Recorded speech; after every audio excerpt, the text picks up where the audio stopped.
Hey guys, welcome to Behind Church Doors. I am Rochelle Richard. And I am Jenna Lewis. And we both grew up in fundamentalist churches and are here to share our deconstruction with you.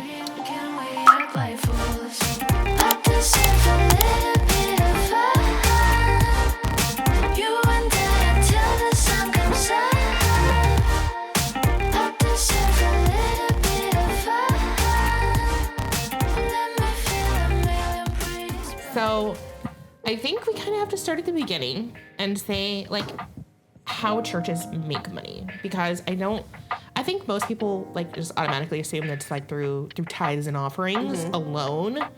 But that's not the case. So there's, like, multiple ways that churches make money. So, let's talk through some of those. So I can talk about the church I grew up in. Because their money it's almost like a pyramid scheme.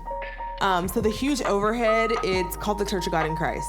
And so every church under this like overhead, their whatever Church of God in Christ, like that's the end of like that's the end of the church name. So that makes sense. Yeah. So if you're driving down the street and you see such and such Church of God in Christ, then it's going to be under this overhead because you can't use that name unless you're affiliated with this group. I think that's like the same concept for like Jesus Christ and the Latter-day Saints. I'm trying to think. I know there's other ones. I just can't think of them. Oh, Assemblies of God is one. Yeah.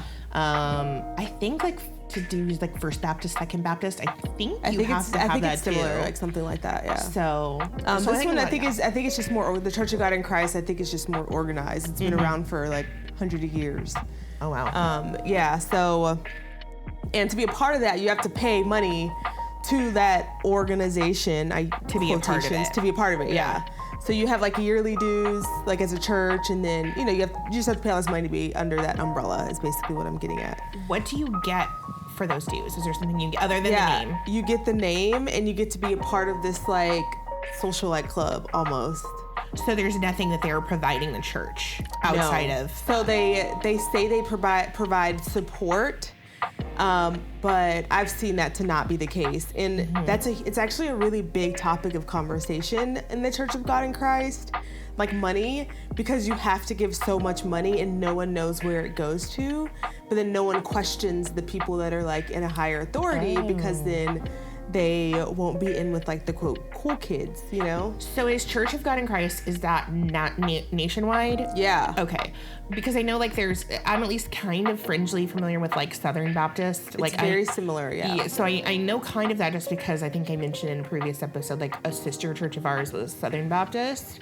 And it's similar, like you have to pay to be like a part of that. Like the Southern Baptist convention, I think is what they call it, like something like that. But that's interesting. But they're not nationwide. Like it's mostly like Southern churches, right? Yeah. So they don't provide like sermon materials or like everyone's doing this or no. So there's like a general. So they have like a bunch of different classes. So as far as like the pastor goes, he gives like the one sermon on Sunday, and so like that just like comes from the whatever he wants to talk about basically. But like as far as like Sunday school is what they like in Sunday mornings, and then like Wednesday classes and like the small groups and stuff, all of that, there's material for that, but you have to pay for that material. Oh, so it's not included in your dues. It's additional. Nothing. The only thing included in the dues is having that name, like the name behind your church. And so when you say it's a lot of money, do you know how much? Yeah. I'm curious. Yeah, I could. I'm not sure. Like, there's a huge breakdown. So each church, I want to say I have to pay like 10 or 15 grand a year. A year? Yeah, a year. If I could be off. That seems like a lot. But it's a pretty good amount. Significant amount. Yes, that's the church. But within the church, the pastor has to pay like, I think it's like $150 a year or something like that in dues. And then if you are a minister in the church, you have to pay like $100. If you are like a missionary in the church, you have to pay dues. Like everyone has to pay dues, and not even if you're just what they call a lay member, which is just like a member that comes to the church, every Sunday, whatever, you still have to pay dues. What? Yeah. You have to, okay, see, I've never heard of this before. So even members, like if you just show up on Sunday and you want to be an official member, so how do they go about that? Like, so somebody like is like, all right, I'm going to go to church with my friend, and then they decide to become a member. Like, how does So there's a role that happen? So whenever there's a new member in the church, if the member comes or goes from the church, the pastor has to report it to the bishop. And the bishop is? The bishop is the head guy over like the Church of God in Christ. So there's one head bishop, and then there's like area bishops. Yeah, area bishops and things like that. Yeah. That is so crazy. So what does a member due look like? What it's I think that may be like $25. But like still though, that's... But you have the sad part is you have churches that have like 10 members. You do have some churches that have like, 300 members, but you also, most of it's made up of small churches. So they're not inherently wealthy communities. No, they're not. And so maybe if a church has like 15 members, they still have to provide the same amount of like overhead as a 300 member church. And it's not like, I can't afford it this year because XYZ happened. They don't care that you can't afford it. Like you have to come up with the money, or they're gonna send, like the bishop will send one of his attendants to the church. What? I'm not kidding, to talk to the pastor like, hey, you haven't given money, like where's the money kind of thing. And so that's not public record where that money goes. No, they have no idea where it goes. They ask for, supposedly, so this is just stuff that I've heard, is that like they'll ask for like a record of the books, like what are we doing with all this money? And it's not given out. It's almost like a company with shareholders not telling those shareholders where their money is going. But they're still blindly giving the money because they want to be a part of this overhead, because all their friends now are in this group, and they're paying their money. So it's like, why can't you pay your money? And then it turns into like a whole like political type thing. Yeah, it's insane. It is insane. Yeah, any church that is not transparent, any church or church organization that's not transparent about their money, like I obviously am a person that's decided I'm like done with church in general, but if you do decide to go to church, don't go to a church that is not transparent about their money. Yeah. Because I've heard a lot of, especially when you get into mega churches, and they essentially are like, even if it's being mishandled, like that's God's business. Yeah. And they essentially say like that God will handle it if something's being done incorrectly. Yeah. I'm like, what? That's what my mom says. Stop. Yeah, no, my mom says that. So there's just, oh my gosh, I've heard that before. There's been some basically some money comes up missing, right? In church. So the money comes up missing in the church, like we have to pay this bill that's due, but we can't pay because we don't have money. So the members are like, where's all this money that we're giving? We want to see the books. And in this particular situation, the church basically refused to show the books, and the members like, well, we're not giving another cent until we see where this money is going. So they pull the books, to which the pastor's like one of the pastor's kids was like the secretary in the church, So they pull the books and see that she has been taking money from the church. So the pastor tells the church, like, the Lord will deal with her. Like, you still should give your 10%. And so the members of the church continued to give money to the church. Which is essentially money to her. Yes. And this person wasn't like removed from the position. Like, that's and that is the sad part, is that like probably like 80% of the churches in the Church of God in Christ that I know of have very similar stories. The issue with the money is always it's a huge topic in the Church of God in Christ because of so much secrecy with like where the main church like puts the money. Because they'll have like, there was a time when one of the churches like burned to the ground, and it was a very like, the pastor couldn't afford to get it fixed. He's like elderly guy on a fixed income. Burned down. They asked the like main bishop for assistance, and he told them basically they'll have to figure it out on their own. And they ended up not being able to rebuild their church, and they were having church in their house, still paying dues to this church. Oh my gosh. Yeah. That's insane. It's crazy. That's crazy. So the churches that I was involved with were always like labeled non-denomination, which means essentially like you answer to no one. So that's all. Better it means. or worse? Who knows? I think it's kind of worse. I feel like every time you see, well, I don't know, maybe it's not, but I feel like every time you see a big documentary about church funds being like used for these insane things, it seems to always be some sort of non-denomination church. Like, so anyways, so that was what I was a part of. So we didn't have dues because there wasn't any overarching authority, essentially. But, you know, tithing was obviously a big thing that was talked about constantly. And I don't know if everyone knows this, but if you serve it, maybe this isn't every church, but at least a lot of them are like this, that if you serve in any sort of leadership position, even if it's unpaid, they will, at least at this church, they would pull your records of tithing. And if you had not been tithing, like, you could not be a leader. What? Yeah. So if you had like an official role, especially if you had a stage role in any capacity, you had to be tithing and you had to sign a contract to that effect. Are you serious? Yes. They would make, like, for you to be on the worship team, you had to sign a contract saying that you would tithe 10% of your income.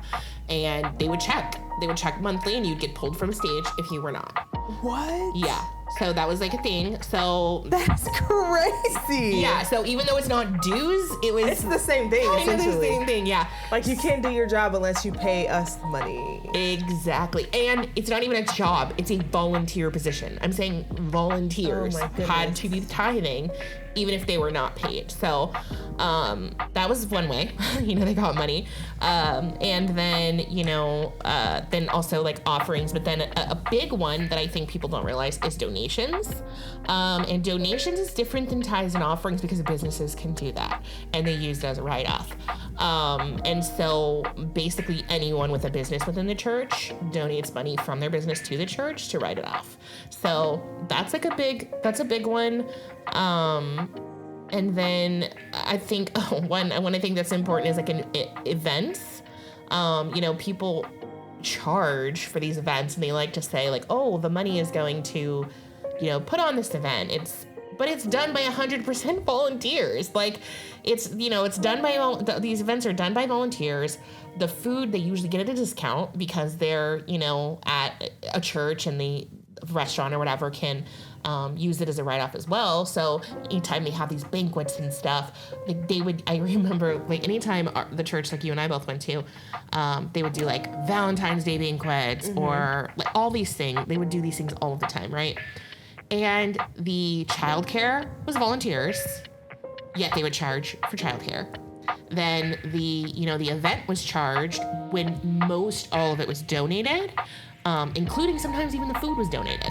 But they still would take money for like $50 a couple or something. Yeah. Like, but for what? I don't know. Like, they owned the tables.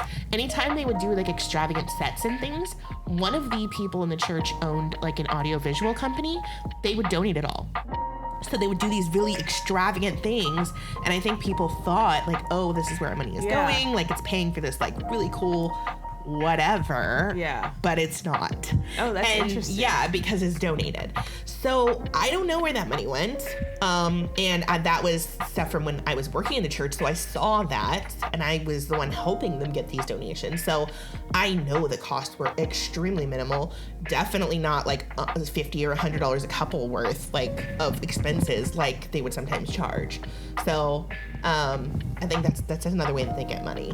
So, I do have a question though. Yeah. So, how do they determine like the salaries of the people on staff versus like, because just from what I see because in my church you don't really get a salary. Like, it's different. I'll talk about that in a second. But I just wonder, like, it seems like a lot of like the volunteer sometimes does the same thing that the person on staff does. You know what I mean?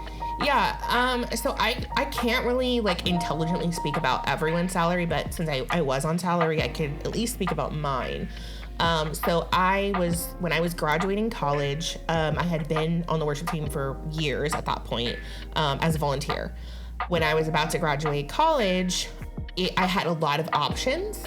And essentially he was called the worship director at the time, kind of went to, which was his parents were the pastors, you know. And so he went to them and was like, we're probably gonna lose Jenna. She's gonna end up going somewhere else. I had several job offers that were taking me either out of state or out of the city. And so he actually is the one that pressured his parents to offer me like a actual job there. And so essentially, in retrospect, I'm like, man, this was kind of messed up. So essentially, I worked through college, right? I worked full time, and they essentially asked me like what my salary was there and agreed to match it.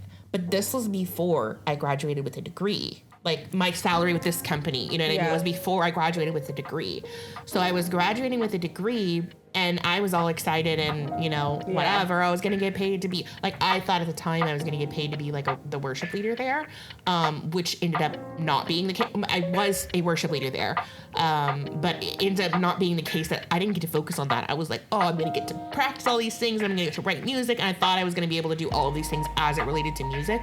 But the thing I quickly learned is whenever you work in a church, you do everything.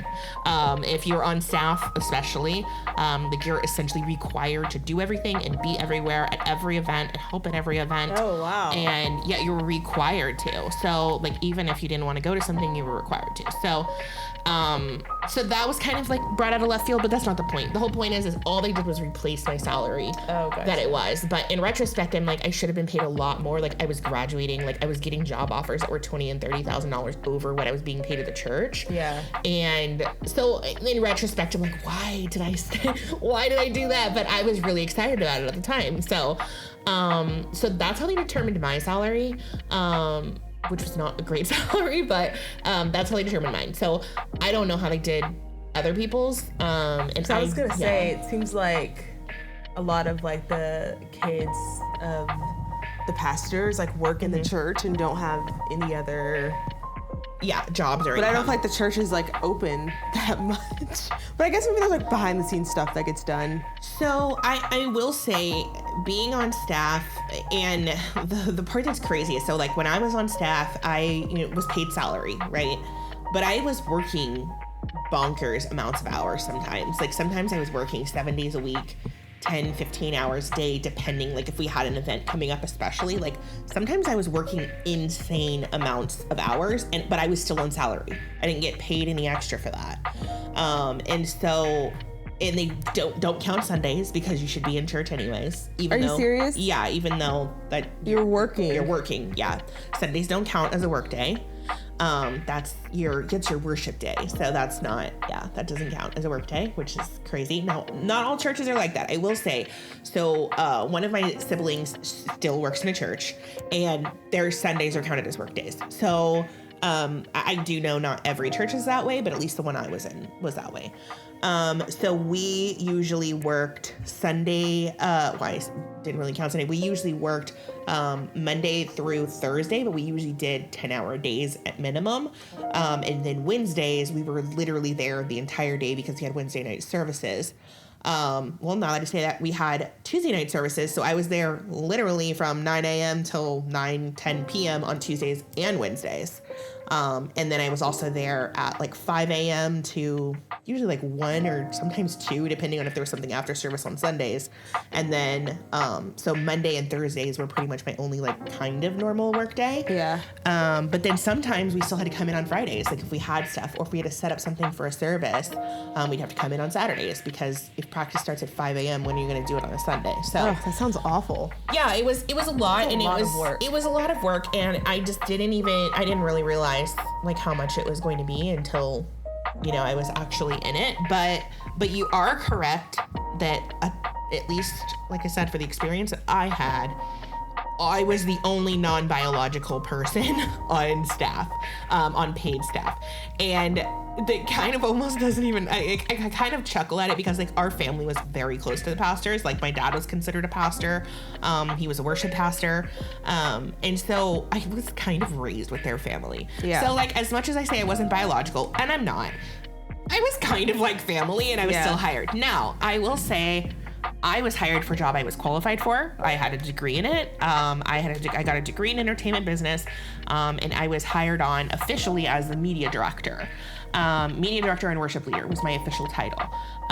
So it's like I was hired for a job I could do, but I also know that all of the other pastors' kids that got hired were not necessarily qualified for the jobs that they had. Yeah. And they also were not there as much as I was, or the volunteers were.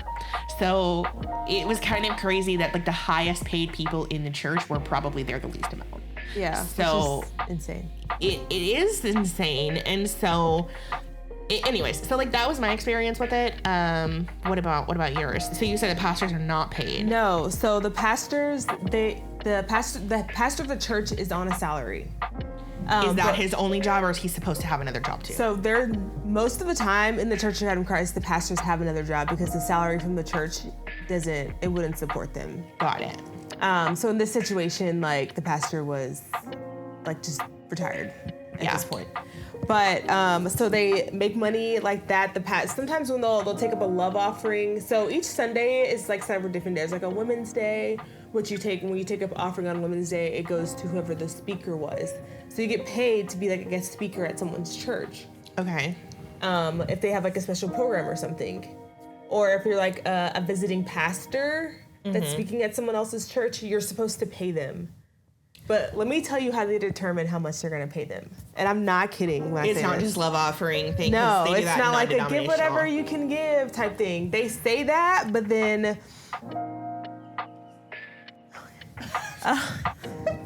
so they say, like, give whatever you can give, but then what they do is, so even before the church, so say, like, it's your anniversary of when the church opened, so they have, like, a huge program. Right. They'll invite all the churches, like, in your immediate area that's within your district to, like, celebrate with you. And the pastor who preaches your anniversary, that's a whole different thing, too, because it's like, oh, you had him preach your anniversary, you should have had him do it, or and they kind of go back and forth about that. But so even before the ceremony, they'll look on the books and they'll see how much did this guest pastor give us when we last went to their anniversary service. They gave us $500.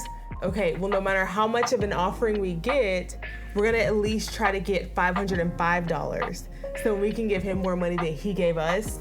Whenever, I'm not kidding you.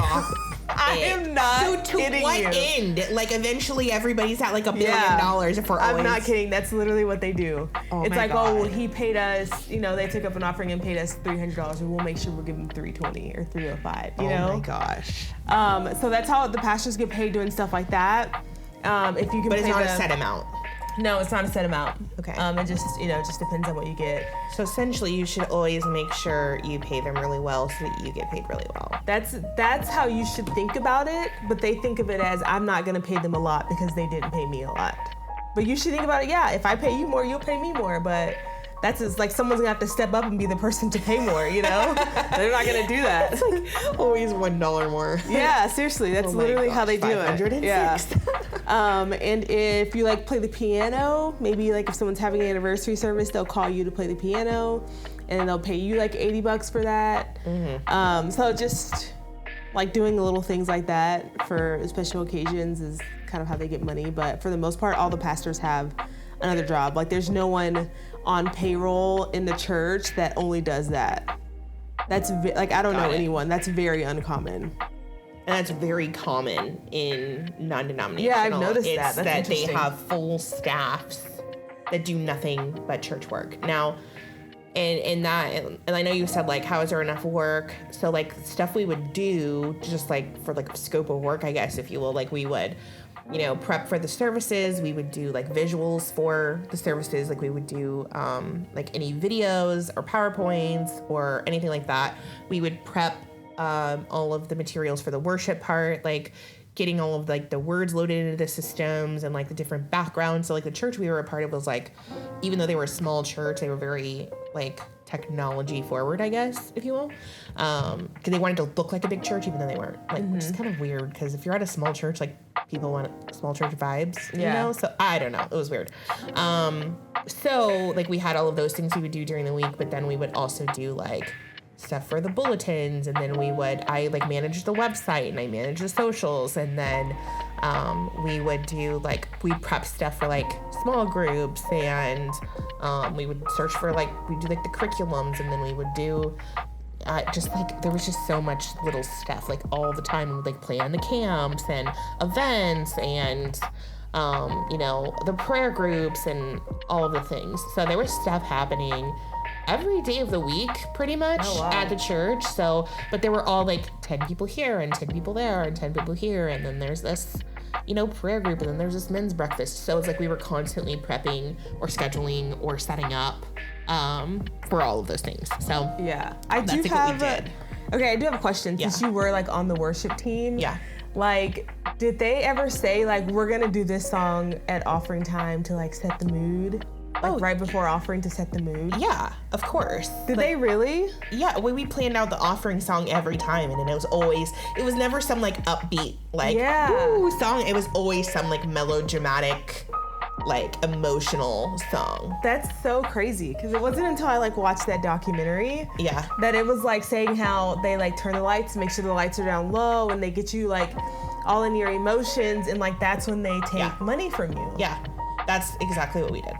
So now, I didn't realize, like in retrospect, like I didn't realize at the time, like we were essentially emotionally priming people for worship services, or I'm sorry, for offering, but that's exactly what we did. Yeah. So I did most of the offerings, so I'm responsible for this. I did most of them, just because that like melodramatic style of song is just kind of in my wheelhouse. So I did it mostly, and we would always pick songs that were not congregational on purpose. So that was like, it was almost kind of like selfish and self-serving, because like the offering is like kind of when you got to show off, I guess, if that makes sense. Like I would never have said that, like that's what we were doing then, but now that I look, I'm like, that's exactly what we were doing. We picked super difficult songs that the congregation would not be able to sing along to, but that were very emotional and technical, and we would pick those for offering time, because they wouldn't work well in a worship service, because you want something that's like congregational. Everybody's gonna sing. Does that make you feel icky? It makes me feel disgusting. Disgusting. A lot of things make me feel really disgusting. Like about when I look back, I'm like, like I really, like honestly, one of my biggest struggles in deconstruction as a whole has been the fact that I was not just a part of a congregation, but that I was literally a part of the problem. So like that really, that's tough. It really messed with my head for a long time. Like probably at least the first year, like I was just an emotional mess, like crying all the time. And, you know, my husband would just be like, what the heck? And it's just like, because I would be like that, I would listen to either documentaries or I would listen to other deconstruction channels, and they're talking about, you know, these things that people do from stage, especially as it relates to worship and how it's used as emotional manipulation. And I'm just like, I was not just like a part of this and I got sucked into a cult. I was literally a part of the problem. Like I was a part of the leadership. I was a part of the worship team. I was on staff. Like how did you not know? Not just how did I not know, but like how do you like, I don't know a better way to say it. How do you forgive yourself for that? Like, because at the time I was not doing anything maliciously. And I think that's something really important to realize. I know, you know, I myself, you know, I'm not going to church, but I feel like a lot of things villainize the people of the churches. And I think a lot of times the people that are perpetuating this, that are doing this, don't even know what they're doing. Yeah, I'm not saying no one does, because some of them do know exactly what they're doing. There are some pastors that know exactly, like they're doing it all on purpose. They know they're lying. They know they're manipulating. And I'm not saying those people don't exist, but I would say the vast majority of people perpetuating this were either just raised in it or just brainwashed well enough. And they really think that they're doing a good thing. And I really thought I was. But I look back and I'm like, this was awful. Like, and I was like used to help manipulate people. And I'm just like, it makes me so crazy. sad. It's crazy to think about. I didn't even like really think about. I didn't realize that until I saw that documentary. And I'm like, that's literally what's happening. They get you all emotional. It's like, why are you even crying? And I'm like, because I could look back at times when I'm like so emotional during worship, and I'm like, why am I even crying? It's the music. Now, we obviously weren't writing. Well, that's not. I had started to write some stuff right when I was leaving. But the things we were doing are coming from other churches, right? Like usually big churches like Hillsong and Elevation Worship and Bethel and Gateway Church. Like those were the names of songs and things that we were pulling from. But like you've seen, if anybody has watched like the Hillsong documentary, like you're talking about, like they know, like the people that are doing that part, they know what they're doing. Now I think a lot of people that hear it just feel so moved by it, but they never question why they feel moved by it.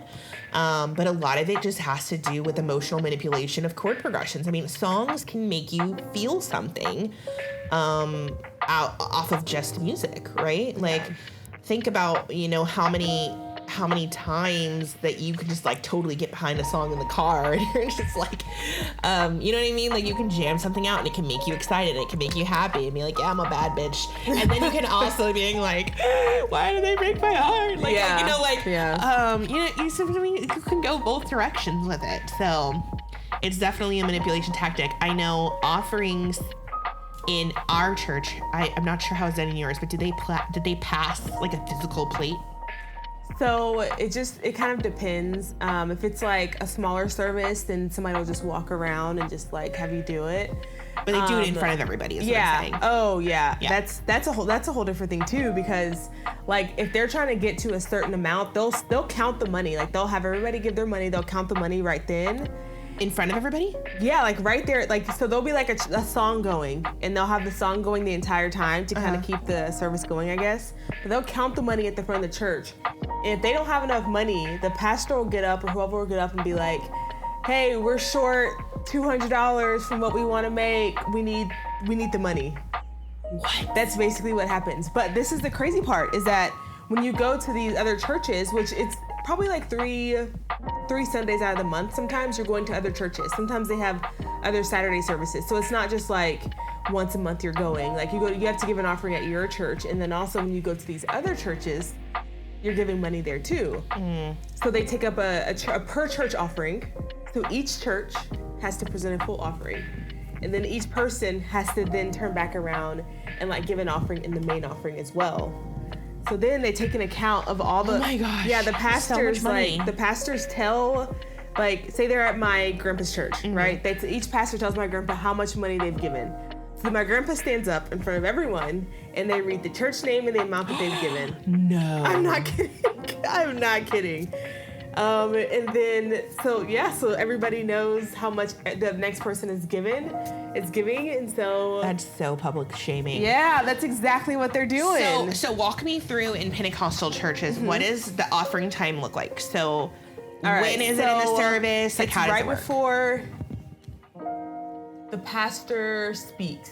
So they Okay. do it right before the pastor speaks, right? Okay. And so, like I said, if it's just a regular like Sunday service, then they'll do it after the pastor preaches. They'll just get us an offering and take it up. But if it's like a special occasion Sunday service, like if we're all going to another church, then right before the pastor gets up, they'll take up the offering. Okay. And they'll take up two different offerings. So one offering has to go to the guest pastor. It goes towards his money. And then they take up a church offering. And you still are giving money to the big pot as an individual and also to your church pot as a member of the church, because that has to be presented as well. So confusing. Yeah. So is there, like, what does the actual practice of it look like? Do you guys do music? Do you So have there's music playing. mini speech before? There's no speech. Okay. There's music playing. Sometimes if the pastor can tell that like not a lot of people are giving, then he'll get up and he'll do the whole give and it'll be given back to you. Yeah. Or if you're sitting there and you haven't given, like, you know, the Lord's calling on you to give. Feel that time Don't in make your me heart. call you out. Stop. I've never heard anyone actually do that, but I would not put it past them to do Like it. actually being like, Yes, like I didn't see you get up and give. Rochelle, you did not give your tithe Yeah, today. they'll say if like a church comes and they aren't able to give for whatever reason, they'll say like, oh, such and such church came, but they didn't give any money today. Yeah. Oh my gosh. So public shame is how they How they entice you. get it. Okay, so in at least in our church, it was definitely an emotional experience, right? It was not. They This didn't is do the more of a fear, shame thing versus like. so it gets better because they do both. So there's both. So the first thing that they do is, so they do have two types of offerings as well. Now they don't do the per church. We don't do any of that. So it's always right after worship. So worship had a pattern. You always started with like a fast song that people could sing to and people could clap to. Like that's how you started. The second song was always something kind of either new. So if you're introducing a new song, you'd do it second. Or if you were not introducing something new, you would usually do something that's like in between, kind of like a fast and a slow. And then song 3 and 4, you just hit them in the gut with something super emotional. And so depending on like what the structure of the service was, depending on how you would end the service. So if there was a guest speaker, we usually would not end down. You'd end more up because you want people to be more engaging with the guest speaker. So there's a pattern to it. So there's a pattern to everything we did. And we used to go to trainings and stuff for like mega churches. No way. Yeah, and they would talk about the patterns. Like, we could get into like what? Yeah, they would talk into the pattern. They would talk about the patterns of worship. They would talk about, and now looking back, I'm like, okay, all of this was training on how to manipulate people. Yeah. And they had like a formula. They had like a time amount that it should be. They had we had all like essentially a formula for how we did stuff. They even would have like give us like we even had formulas down to like beats per minute, like and which one, like if it's in this range, it should go here, and like what order it should go in to help people experience God the most. But now if you think about it, it's to help people feel emotional the most, right? So, and you would also, like, we would also purposely string songs together that had similar themes. But looking in retrospect, I think that was another manipulation tactic that we got from mega churches, was because you feel like God is speaking to you, because you're like, oh my gosh, I just keep hearing about like I should really be just like soaking in God's love. But we purposely picked songs that would say the same things in certain places, and then it essentially is manipulating you into thinking that's what you're thinking. Oh my God. Yeah, but you're just don't even realize that you're questioning everything. Yeah, no, that was it. But that's what we did. We literally went through lyrics and like made sure we had ones that like made sense together and everything. So that was kind of like the structure of the worship service. And then every time after worship service was straight into offering. So a smaller version of the band would stay on stage for offering usually, because we did more complicated songs. So we usually only had like more advanced musicians or vocalists on stage for those. And so everybody else would clear the stage. So it was like a more intimate setting. Like a lot of times we would specifically use cajon, which is like a box you sit on and you play as a percussion instrument instead of the drums, because it's more intimate. We did a lot of acoustic guitar, piano, and stuff like that. But we did the speech thing before offering. So a different person would take the offering every week, right?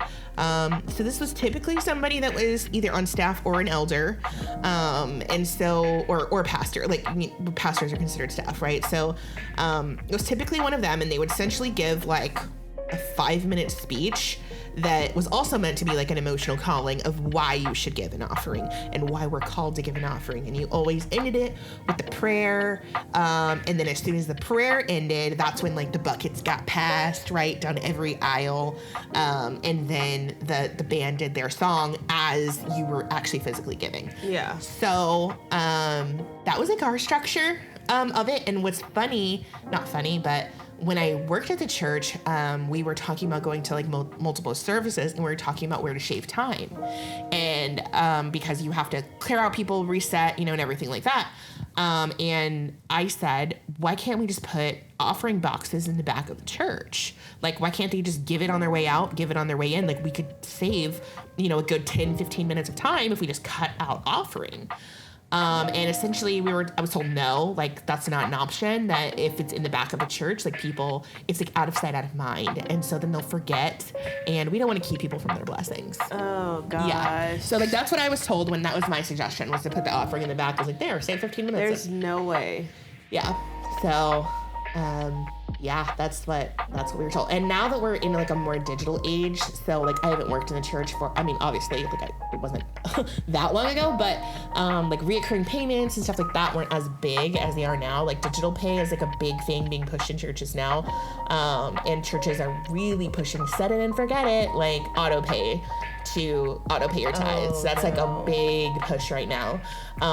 And so I think that's how a lot of churches are, keeping people in the fold of money, because nobody has cash anymore. Yeah. I don't even have a checkbook. Do you? No. Yeah. So I'm like, I couldn't write a check to the church if I wanted to. Yeah. That's crazy. Yeah. I know like in like the Church of God in Christ, they're definitely not like digital at all, but like if you have to better find a way to pay your tithes. And if you're not paying your tithes, like the next sermon's gonna be about you not paying your tithes. Like they're gonna make it clear you need to be paying your tithes. Yeah. And they will talk about you and just. So I think that's another big one, like, is how churches talk about money. Like, so you're saying they'll do sermons. It's such a priority. So tell me, how is it talked about in your experience? So I wouldn't necessarily be like a sermon. It would just be like, maybe the next time the pastor gets up and he's just like talking like about something that has to do with money, he's gonna say, yeah, and if you're one of the 3 people in the church that's not paying your tithes, know that this is for you. Yeah. Like, he like straight calls it'll be like slick comments like that. Oh Definitely. My gosh. Specifically when it comes to money. Shame is heavily used in heavily that church. used. Oh my and God. Instead of like, at least you're honest about it. But like in my head, it's like, if someone's gonna treat me like that and like emotionally abuse me, I'm just gonna leave. Yeah. But instead of leaving, they stay and they're like, I just have to find a way to like not pay my phone bill so I can pay my church tithes. Like. Well, so I know I asked you before this, like, is redlining anything they did in your church? So we were taught to redline our bills. And essentially, I remember it was a lesson that was taught over and over and over again. And it was essentially, your tithe comes out first, no matter what. Like, it's 10%. And then there was the whole debate on, like, is it on your gross or your net and, like, income? And so their answer to that would always be like, well, you do whatever you think is right, but I think about what type of blessing I want. Oh my goodness. goodness. I want a blessing on the whole, not a part. So I tithe on. So that's what the answer was all the time. Like, you'd hear from pastors and stuff. They'd be like, I want a blessing on the whole, so I do it off of the gross, but you do as you feel like. But it was very like shamey. Like, yeah. It's like, oh, well, you get your partial blessing. Yeah. They're way more upfront with their shame. So, here. So for the redlining, so what they would tell you is like, you write out your bills, right? And so you say, tithe is always the top line, should always be your top line, right? So you have, I made, let's say $1,000, right? I made $1,000. So 10% of that, $100 is supposed to go to tithe. And then I say, okay, well, my rent is, I don't know, $600. Like, okay, nobody's rent $600, yeah. You know what I mean? Yeah. My rent is $600, and you start writing out all of your bills in order of importance. So I need a roof over my head. And they would tell you, just go through all of them, and you have your least important bills, like maybe your Netflix account and other stuff is at the bottom, right? And then you say, okay, well, I have $1,000. You draw a red line where $1,000 is in your budget, and everybody below the red line doesn't get paid. What? Yes. And then they would tell you that if your phone bill's down there, if your light bill's down there, your light bill's down there. And it doesn't matter if your tithe could have covered that. And then they would also say, you call the phone, like, so say your light bill, you can't pay your light bill because it's below the red line. They told you to call the phone company, or I'm sorry, the electricity company, and say, sorry, you're below the red lines this week. And then if they like argued about like whatever or payment plan and thinking like, are your payments more important than God? They would literally. Are you serious? Yes, they would tell you to ask some random poor customer service rep if the light bill was more important than God, and they were like, that'll shut them down and blah blah blah, and like you'll get an extension on that light bill and blah blah. I don't think you will. Or you have people living in the fucking dark. Like yeah, that's what they would tell them. So that's like crazy. Redlining your bills. Yep. I mean, I guess that's one way to do it, huh? That is a way. It's just like another like point to the fact that like the church, specifically the Church of God in Christ, I can speak for that, does not care about its members. It cares about the money that it can. That's like the number one thing that I think is important to them. Because if you're not giving the money, you can't even be a part of the organization. Yeah. I mean, I think that's kind of true of every church, though. It all comes down to money. At the end of the day, the whole world comes down to money and power, right? Yeah. And the church is not exempt from that. And I think it's power, and like I know you've talked before, it's about like clout a lot in your type of church. And that kind of falls under power, and it's about money. It's just crazy. And looking back, and I know that now I say some of this stuff out loud, I'm like, that's insane. It's crazy. But I took this as what to do. And what's crazy is it's like, you know, my husband and I, when we first got married, we were so fucking broke, like so broke. And it was never an option to not pay tithe. We were late on rent. We've had our water cut off. We'd had our lights cut off. We've had like no groceries in the house, and with a baby, like we've had all of that stuff, but we're still paying 10% of both of our incomes. And like that was never unnegotiable. And it was, if you talked to someone at the church about your struggles, the first question was like, well, are you paying your tithes? Like, I don't know if that ever came up with. Yeah, with for you. sure. Yeah. If they use that as like a huge tactic of like, yeah, they'll say like, if you're having problems with money, it's probably because you're not paying your tithes. That's what I was told every Literally, time. before, if you have any kind of problem, they're always gonna say like, have you been tithing? Like, my husband is whooping my ass. Have you been tithing? Because that's probably why the Lord is letting that happen. Like, I'm not kidding. That's literally how they act. That does not surprise me at all. Yeah. I've heard of people like miscarriages and shit, like people saying like, well, blame it on tithe. Blame it on tithe and being right with God or whatever. It's like, what the fuck? Like, so I've heard that too, with like, but that was always the first question. It was like, well, have you been tithing? And I would always hear, oh gosh, what was it? You would say like, well, I can't afford, like, to say you said like, well, I really can't afford a tithe right now. Like, I know it's only like $100, but you know, I really need a formula for my baby. And then they would essentially say something to the effect of, well, how could God bless you with $1,000 if you can't be faithful with 100? Oh yeah, they use that one a lot, all the time. Yeah. And so, and being like, well, you know, we always heard, oh shoot, what was it called? Obedience is better than sacrifice. Oh my goodness. That was like the tagline. Yeah. Obedience is better than sacrifice. And, you know, but I'm like, but that's I'm doing both right now. Yeah, that's the part that like, I don't know. I just can't understand how like they can justify asking people who they know can't afford to like pay this money and then making them feel bad when they don't pay it. You know, that's just. Yeah. And they'll say like during offering, like, don't skip your blessing, because if you're not giving, you're not going to be blessed. I've heard that too. I've heard that don't miss out on your blessing. Don't skip your blessing. Yeah. Oh my gosh. Oh, I forgot about the second way that they take offerings. So the second way is similar to what you said, love offerings. They'll do that for guests. You know, I guess all the money that they are already taking isn't enough. What's like hilarious is they would take love offerings and stuff even during events and events that people paid to be at. So I'm like, that's kind of messed up. I already paid. I gotta pay twice? Yeah. So like if you had, like, for example, I know I said Valentine's banquet. If you had a Valentine's banquet and you paid $50 per couple to be there and they had a guest speaker there, that was not included in their budget. They took a love offering for that guest speaker. Where the budget went, I don't know. But that's what they did. They did a love offering for that speaker. But what I think is funny is like they still used, when I said they used shame, like they get around to the shaming people.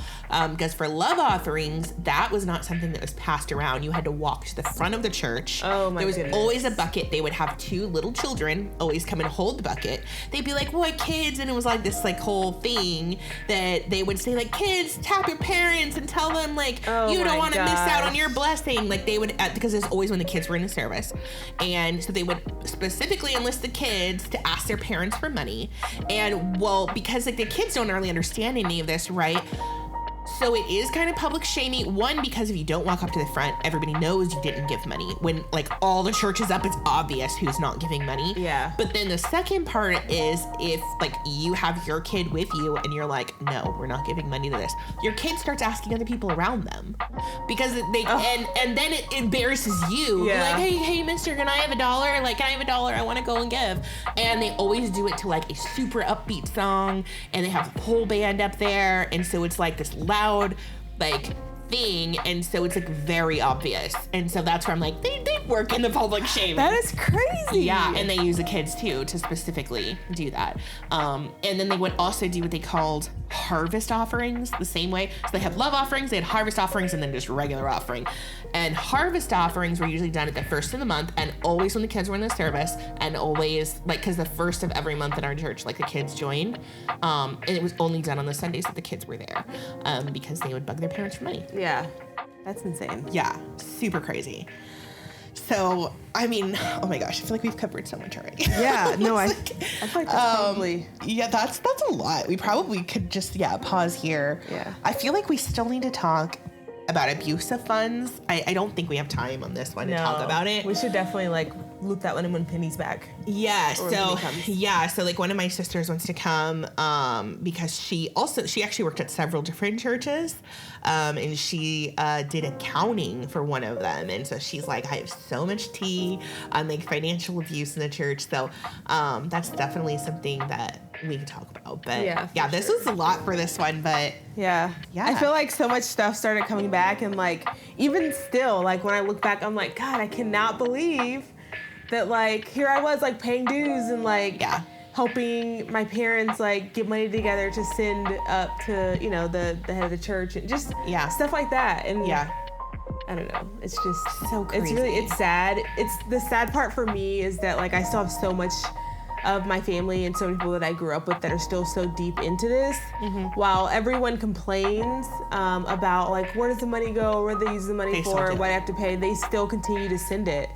And I'm like, there's not going to be any change if you guys, but no one wants to not be a part of this group of people, you know? Everybody wants to be in with. It's like a social. Yeah, everybody wants to be a part of the cool kids club. Yeah. And that's kind of, I think they're definitely capitalizing on that. And so that's sad. It's really sad. It's sad. And I just know like so many people are convinced. I would say the majority of people that do tithe are 100% convinced that if they don't, they cannot be blessed. They can't make more money. Like they're not going to get that promotion at work. Exactly. Like I was 1,000% convinced of that. I was convinced like my marriage couldn't be blessed if I wasn't tithing. Like I was 100% convinced if I needed all of this other shit in my life to be fixed, like I had to be tithing. Yeah. And it's just, it makes me really sad because I look at so many of the families that I personally know because I was on staff that were faithfully tithing every single week, 10% plus of their incomes, were also some of the families that were struggling the most financially. Yeah. And it just breaks my heart because I was one of those families too at one point, and I didn't pay things, wrecked my credit. Now, I'm not going to say tithing is the only thing that wrecked my credit and like put me into debt. It's not. Like we were snowballing in general, but I'm like, it could have helped. You know, that 10% of income could have helped keep us afloat a little bit better. And I really thought. There's something I literally just thought of. My mom explained to me the difference between a tithing and an offering. I didn't realize those are two separate things. Yeah. So the tithing, and I'm not sure that people even know that, you know, that the tithing is like the 10% of your income and your offering is whatever additional you're willing to offer to the church. That is correct. Yes, that's what I always heard too. And that is just the tithing, the 10% is the requirement and offering is above and beyond. That's what I was told. Yeah. So like a 10% is a minimum we give God. But then you'll have preachers and stuff come like, if you really want to be blessed, like you give the amount that you want to be blessed. Because I know like the pastors in my church will definitely say like, if when your rent's due, you're going to pay it, right? Yeah. This should be the exact same. Yeah. It's like, but should it? No, it should not. Like what's crazy, what's like, here's how convinced I was about this. Like I was so convinced. I remember at one point in time, I not joking, was working full time and I was in high school. And I can't even remember what was going on. There was something going on in my life. I can't even remember at this point. I got paid on the day before or something. My check was still in my purse. And it was like a Sunday or a Wednesday. I can't remember. Hadn't been to the bank yet. I think we got paid on a Saturday, so it was a Sunday. And I literally endorsed my check, my entire check, to the church. Oh my God. I was that convinced. Like that was the key. That was like the secret, is paying the tithe. And I endorsed my entire check over to the church. Full time hours. I look back, I'm like, what the hell? And why did they let me? Yeah, they should have been like, no, girl. Why did they see a check from my employer endorsed over to them and like happily take it? Like, why didn't someone be like, I appreciate the sentiment, but girl, you worked. These people who claim to be like family, you know? Yeah, exactly. And like nobody, obviously, because it's a check written out to me, it's just endorsed. I just send on the back, right? Yeah. It's just crazy. Oh, that is crazy. It is just crazy. And oh my gosh. Okay, I have one more story. So when I told you they said that they would match my salary when I came over, they also told me I had health insurance through my current employer. They told me when they hired me, they didn't have health insurance for the church workers. And they said, we will figure it out. We'll get you on some sort of program, blah, blah, blah. Never did. And then I felt guilty, like not like asking about it. Well, I got married, maybe a year after I was working there. And then a year later I had a baby, no insurance. I was employed through the church. Right. And here's what's crazy. Like, they knew because I was coming in crying all the time. Like, I don't know how we're going to pay for this. Like, it was so much money. We worked out a payment plan with our doctor, but I think altogether we were still going to owe about like $8,000, which now I get that doesn't sound like that much, but like, it was a lot of fucking money at the time. When we were making, I think I was making like $600 every 2 weeks. It was like nothing. I was getting paid so badly. Not the point. So they know what I'm making. They know I have no insurance, even though they told me to do the insurance. And so I'm like, in their offices, just like crying about like, I don't know, we're just struggling so bad and all this stuff. And of course, the first question is always like, why are you paying your tithes? Blah, blah, blah. Right. So I'm like, yes, we are, whatever. But they were like, write a list to God of like all the things you need, like dollar amounts and blah, blah, blah. So I busted my ass, started working a second job while I was pregnant. So I started working a second job with the audiovisual company I told you that was at the church. So I started working for them on the weekends, not Sundays, of course, but Fridays and Saturdays. I wasn't at the church. So Fridays and Saturdays I did shows for them, and I started doing graphics for them. And then on top of that, then I started taking clients on the side. So now I am working a full-time church job, which is more like 50 hours a week. And I'm working on Fridays and Saturdays to make this extra money. And I started taking clients at night to make this extra money. And I had written down that list that they told me to write down, like, of all the stuff we needed. Well, we got it, right? Like the money we needed to pay off the doctors, like all the things that we needed, we got it. Not miraculously, but because my husband worked overtime, I busted my ass. I came up with all these crazy ways to make money. But then they'll say like, God made a way for you guys to be able to do this. They asked me to stand in front of the church during offering, to take the offering, and they wanted me to read my list that I had asked God to provide for, and say that that I had been faithfully tithing and that God provided for that list, and I did it. And so I came up and was like crying and like, this is my list and blah, blah, blah. Like I was all like, oh my literally giving God all the credit for everything I fucking did. Like, and my husband, like he was busting his ass too. He was working overtime. So I'm like, but there's only so many hours in a day, So it's just like, they had us stand in front of there all crying right before offering about how tithing changed our lives. That's crazy. Yeah. That's crazy. All like, wow, like the employer, like they knew what they were paying me. They knew and they knew that. That's crazy. That's my last story. that was sad. It was super sad. It's sad. It was super sad. But then if you think about it, and then it makes me feel gross being like, I get I was manipulated into that, but I guarantee you that manipulated people. Oh, and it's definitely still happening. I can guarantee it's still happening. So I'm like, that breaks my heart that I'm like, something I did manipulated someone out of money. Yeah. So like, that sucks. Yeah. Anyways, I think, Yeah, that was good. I think that's all that. So tune in. Cool. Thanks for joining. Peace out. See you next time.